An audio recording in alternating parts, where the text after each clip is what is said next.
ओम शांति। आज 2 जून 2020 है और हम सभी ने बाबा के साकार रूप से चले हुए मधुर महावाक्य अवश्य सुने होंगे।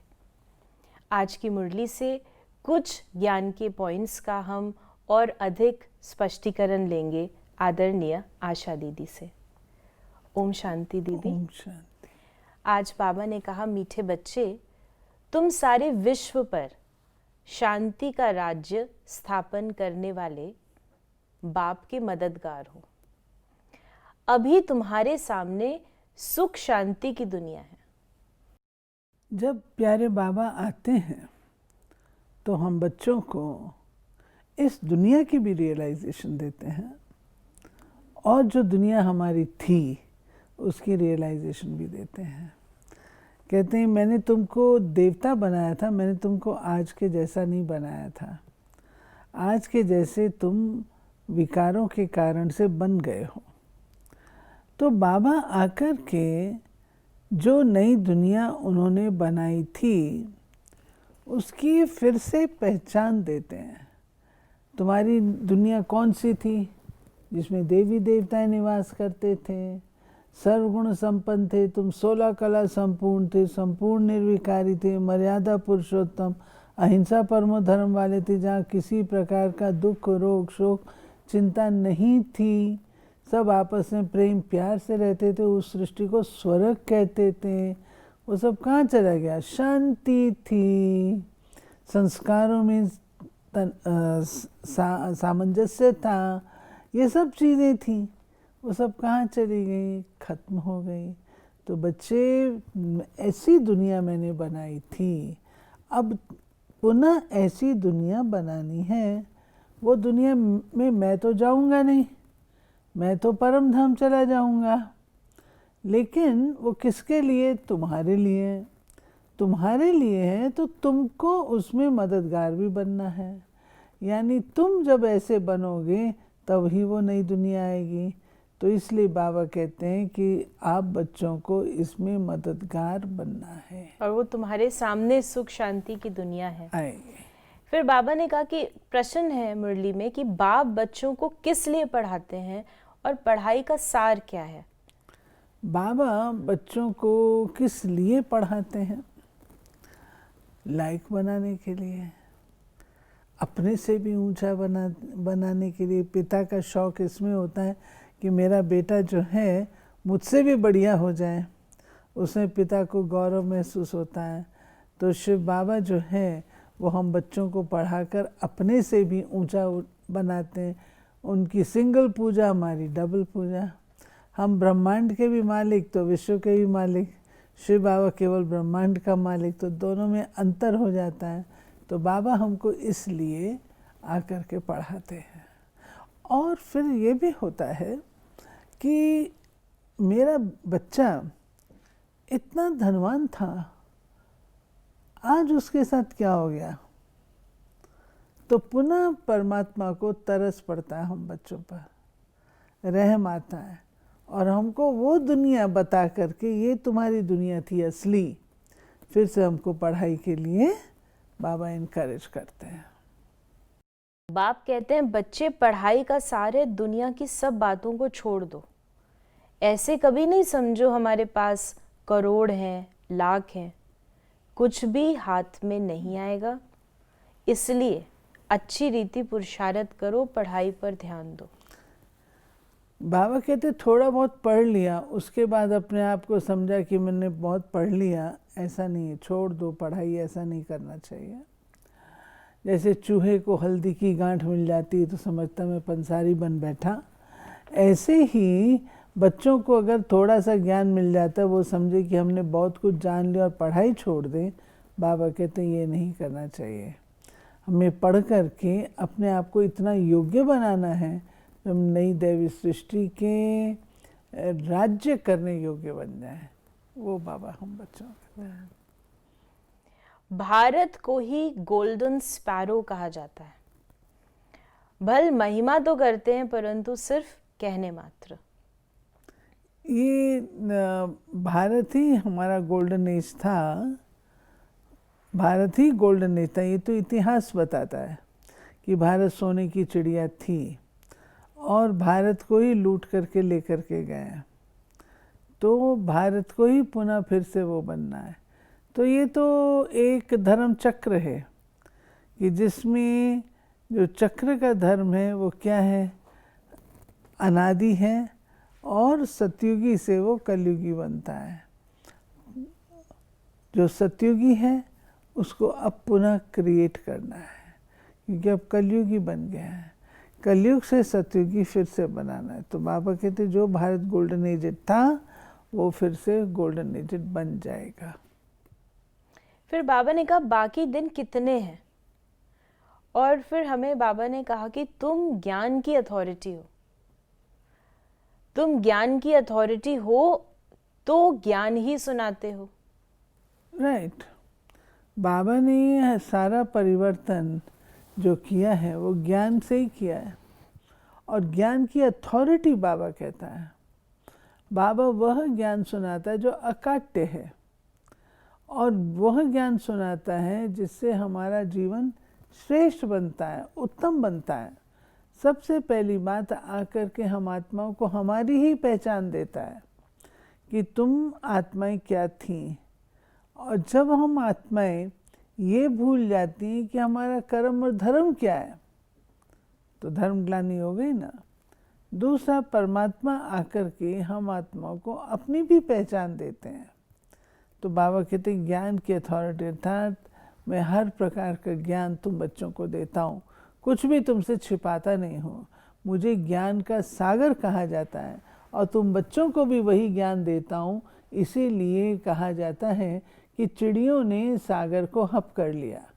अब चिड़िया सागर को हप क्या करेगी, परंतु ये है कि चिड़ियों ने ज्ञान को मनन चिंतन लेके अपने जीवन में अप्लाई किया। चिड़िया आत्मा का प्रतीक है जो ज्ञान सागर से ज्ञान लेती है। फिर आज बाबा ने कहा कि ड्रामा तुमको पुरुषार्थ कराते रहते हैं, तुम करते रहते हो। तो ड्रामा पुरुषार्थ कैसे करा रहा है? आपका पार्ट है ना ड्रामा में, आपका पार्ट ड्रामा में, तो आप पुरुषार्थ कर रहे हैं। पार्ट नहीं तो आप नहीं करेंगे। लेकिन इसी पॉइंट को लोग ऐसे भी ले लेते हैं कि हमारा पार्ट पुरुषार्थहीन बनने के लिए भी यही पॉइंट इस्तेमाल कर देते हैं। ठीक है, आपको वही मंजूर है, वो चाहते हो तो वो कर लो। समझदारी ये नहीं है। समझदारी ये है, आपके सामने दो चीज़ें रखी हैं, एक है पुरुषार्थ और एक है पुरुषार्थहीनता। सामने प्रारब्ध है, आपसे कहा जाता है कि आप पुरुषार्थ करके वो पद प्राप्त कर लीजिए। तो कुछ बच्चे तो उसको स्वीकार कर लेते हैं और करना शुरू कर देते हैं, और कुछ बच्चे क्या कहते हैं, पुरुषार्थ में होगा, ड्रामा में होगा तो हम कर लेंगे, तो पीछे रह जाते हैं। ये अनादि काल से, जब से सेवा का आरंभ हुआ, आदि काल से हम इस बात को देखते हैं। और एक्सप्लेन करने हेतु आपके सामने भोजन रखा है। ड्रामा में होगा तो आपके मुंह में चला जाएगा और आपका जो सिस्टम है वो उसको डाइजेस्ट करेगा। आप खाने खाइएगा नहीं, आपने पुरुषार्थ नहीं करना उसको खाने का। ड्रामा में होगा, आपके मुंह में चला जाएगा। क्या करते हैं आप? भोजन तो खाते हैं ना। ऐसे ही पुरुषार्थ फर्स्ट, प्रारब्ध बाद में। हम लोग सोचते हैं प्रारब्ध को हम पहले ले लें, पुरुषार्थ बाद में नहीं, पहले पुरुषार्थ फिर प्रारब्ध। फिर बाबा ने कहा, बाप तो खुद कहते हैं मैं ड्रामा की नोंद अनुसार आता हूँ तुम्हें पावन बनाने, बाकी मैं कोई थॉट रीड नहीं करता हूँ, बतलाता हूँ मेरा क्या पार्ट है और तुम क्या पार्ट बजा रहे हो। बाबा ने इसमें ये स्पष्ट किया है कि मैं ज्ञान दाता हूँ, ज्ञान दाता हूँ, श्रीमत देता हूँ, तुम्हें समझा देता हूँ, बता देता हूँ। बाकी मैं तुम्हारी मनसा को बैठ के पढूं, थॉट्स को रीड करूं, ये काम मेरा नहीं है। ये काम करने वाले और बहुत लोग हैं। मैं केवल तुम बच्चों की बातों को देख करके तुमको गाइडेंस देता हूँ, कर्म भी नहीं करता हूँ। तुम्हारी उंगली पकड़ करके भी नहीं ले आता हूँ, तुम्हें बता देता हूँ, उसके बाद फिर आपका रोल चालू होता है। फिर बाबा ने कहा कि उस समय जो सीन चली वो फिर कल्प बाद चलेगी, 1 सेकंड न मिले दूसरे से। राइट, ये ड्रामा नित्य नया है, नित्य नया है। अभी ये बोला और वो पुराना हो गया, और अब जो हम बोलेंगे वो नया है। तो जो पास्ट है, जो चला गया, वो गया, वो पुराना, और अब जो है वो नया। तो हर सेकंड इस ड्रामा के अंदर नई है, पुरानी है ही नहीं। बाबा ने कहा कि बाबा हमारा बाबा भी है, बाप टीचर सदगुरु ना, बाप टीचर और गुरु भी है। हाँ। और फिर बाबा ने ये भी कहा कि बाबा है, टीचर है, वो सच्चा ही सच्चा है, पढ़ाई भी सच्ची और पूरी है। राइट, क्योंकि वो उसकी जो महिमा है सच्चिदानंद स्वरूप है शिव बाबा की। तो सच्चा, उसको प्रूव करने की ज़रूरत नहीं है मैं सच्चा हूँ, उसको प्रूव करने की ज़रूरत नहीं होती है ही वो ये ना। तो ज्ञान देता है, वो ज्ञान हमारे जीवन में सटीक उतरता है, हमें समझ में आता है, धारण करते हैं, उससे योग्य बनते, यही सच्चाई है। तो वो हमारे तीनों संबंध, बाप टीचर सदगुरु, ये तीनों संबंध हमारे शिव बाबा के साथ हैं, एक में ही तीन है। आम तौर पे लौकिक में ये नहीं होता, बाप होगा तो बाप टीचर कहीं कहीं हो जाएगा, लेकिन गुरु नहीं होता। लेकिन ये बाबा हमारा बाप टीचर गुरु तीनों है। तुम्हारी बुद्धि में अब 5000 वर्ष की सारी स्टोरी चक्र खाती रहती है, जिसको ही स्वदर्शन चक्र कहा जाता है। स्वदर्शन यानी मेरा दर्शन, स्व। मैं सतयुग में क्या थी, त्रेता में क्या बनी, द्वापर में क्या हुई और कलयुग में क्या, स्वदर्शन। तो स्वदर्शन बाबा कहते हैं ये तुमको आकर के मैं बताता हूँ कि सतयुग में तुम सतो प्रधान थे, फिर तुम सतो सामान्य हुए, फिर रजो प्रधान हुए, फिर तमो प्रधान की चरम सीमा पर जब तुम आ जाते हो, उसके बाद और कुछ नहीं रह जाता, तो फिर मेरे को आना पड़ता। बाबा ने कहा, बच्चे कहते हैं बाबा तूफान बहुत आते हैं, हम भूल जाते हैं। बाप जो तुमको डबल सिरताज विश्व का मालिक बनाते हैं, उनको तुम कैसे भूलते हो? दूसरे किसको नहीं भूलते हो?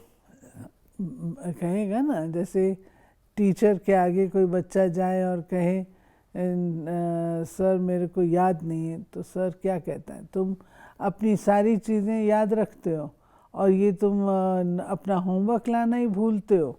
तो ऐसे ही परमात्मा कहता है तुम्हें सारी दुनिया की सब चीज़ें याद हैं,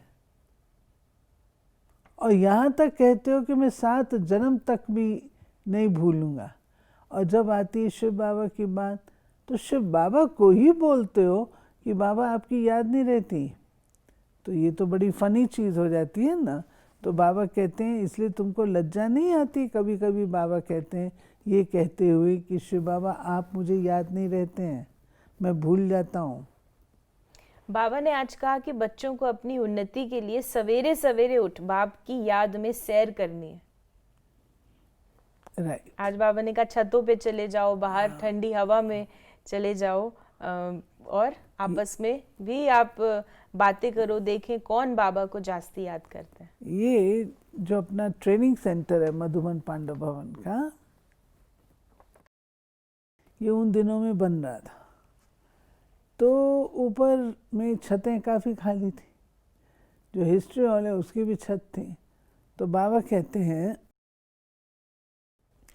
कि ये पढ़ाई अमृत वेले, जबकि मन थका हुआ नहीं है, बुद्धि थकी हुई नहीं है, बिल्कुल फ्रेश है, उस समय ये पढ़ने की है। सवेरे सवेरे जितना समय आप अपने प्रति लगा लेते हैं उतना लाभदायक है। तब बाबा कहता है कि जहाँ जब आते हो मधुबन में तो छतों पर चले जाओ, सैर करो, वॉकिंग करो, आपस में बैठ के बातें करो, चर्चा करो, ताकि ये चीज़ें आपके जीवन में और आती जाए। फिर बाबा ने कहा कहते भी हैं भ्रुकुटी के बीच चमकता है सितारा, तो ज़रूर इतनी छोटी आत्मा होगी ना। डॉक्टर लोग बहुत कोशिश करते हैं आत्मा को देखने की, परंतु वो बहुत सूक्ष्म है, हट आदि से कोई देख न सके। बाप भी ऐसे ही बिंदी हैं। बाबा ज्योति बिंदु हैं और उनको हम इन नैनों से तो देख नहीं सकते। उनको देखने के लिए दिव्य नेत्र चाहिए। दिव्य नेत्र द्वारा देखना, उसका अर्थ होता है उनका अनुभव करना, ना कि कोई बिंदु स्वरूप को हम देखें, वो नहीं। फिर बाबा ने कहा कि जो पढ़ाई का सार, जैसे बताया था कि दुनिया की सब बातों को छोड़ देना, ये पढ़ाई का सार है। और बाबा ने कहा कि बाप के पास आते हैं तो बाप उल्हना देते हैं कि 8 मास से आते हो, और बाप जिनसे स्वर्ग की बादशाही मिलती है, उनसे इतना समय मिले भी नहीं। कहते बाबा फलाना काम था, तो बाबा ने कहा अरे तुम मर जाते फिर यहाँ कैसे आते, ये बहाने थोड़ी चल सकेंगे।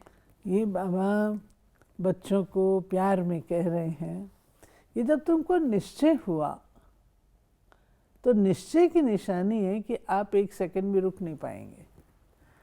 आपको पता लगे यहाँ भगवान आया तो आप रुकेंगे? आप सोचेंगे क्या, ये फलाना काम करके आ जाऊँ, थोड़ा खाना बना के रख के आ जाऊँ, थोड़ा सा ये काम ऑफिस का कंप्लीट करें। भगवान आया है, आपको समाचार मिला, सूचना मिली, आप क्या करोगे? दौड़ोगे ना।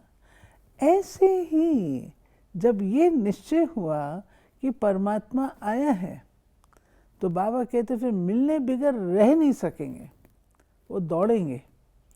उसमें कोई बहाने चल ही नहीं सकते, बहाना कोई दे ही नहीं सकता। जब आत्मा को ये बात टच कर जाती है, रियलाइज हो जाती है, तो दौड़ेगी। आज की मुरली से वरदान है, रियलिटी द्वारा हर कर्म व बोल में रॉयल्टी दिखाने वाले फर्स्ट डिवीजन के अधिकारी भव। रियलिटी अर्थात अपने असली स्वरूप की सदा स्मृति, जिससे स्थूल सूरत में भी रॉयल्टी नजर आएगी। क्योंकि जो आत्मा रियल है उसके गुण तो ज़बरदस्त है ना।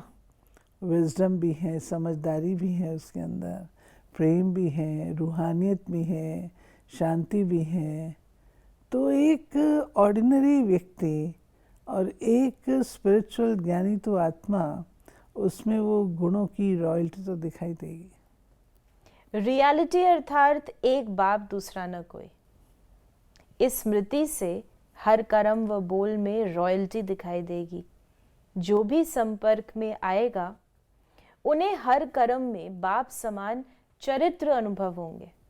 हर बोल में बाप के समान अथॉरिटी और प्राप्ति की अनुभूति होगी। उनका संग रियल होने के कारण पारस का काम करेगा। ऐसी रियलिटी वाले रॉयल आत्माएं ही फर्स्ट डिवीजन के अधिकारी बनते हैं। तो फर्स्ट डिवीजन क्या है ये भी बता दें। पास विद ऑनर्स पता है, फर्स्ट डिवीजन क्या होता है? फर्स्ट डिविजनर्स हैं 108 रत्न, जो कि विष्णु की माला के मण के बनते हैं, जिसको हम रुंड माला भी कहते हैं। ये वे हैं जो कि महाराजाएं बनते हैं। ये विश्व महाराजन आज, उसके बाद महाराजाएं, तो ये लोग सब महाराजाएं हैं, फर्स्ट डिविजनर्स। 108 को आप कहते हैं। आज का स्लोगन है, श्रेष्ठ कर्मों का खाता बढ़ाओ तो विकर्मों का खाता समाप्त हो जाएगा। श्रेष्ठ करते जाएंगे तो विकर्म जो है अपने आप खत्म हो जाते हैं। उनको मार्जिन नहीं मिलती है। मार्जिन तब मिलती है जब एम्प्टीनेस होती है, जब वहाँ खाली जगह ही नहीं है, श्रेष्ठ कर्मों से भरपूर है, तो खत्म हो जाएंगे। तो ये थे बाबा के महावाक्यों का और अधिक स्पष्टीकरण, जिसमें बाबा ने कहा कि अभी तुम्हारे सामने सुख और शांति की दुनिया है, तुम्हें बाबा का मददगार भी बनना है। और साथ ही साथ बाबा ने इस पढ़ाई का सार बताया कि और सब कुछ छोड़कर इस पढ़ाई पर हमें ध्यान देना है। यदि आपका भी इस मुरली से संबंधित कोई प्रश्न है तो आप अपने प्रश्न को हम तक अवश्य पहुंचाएं। ओम शांति।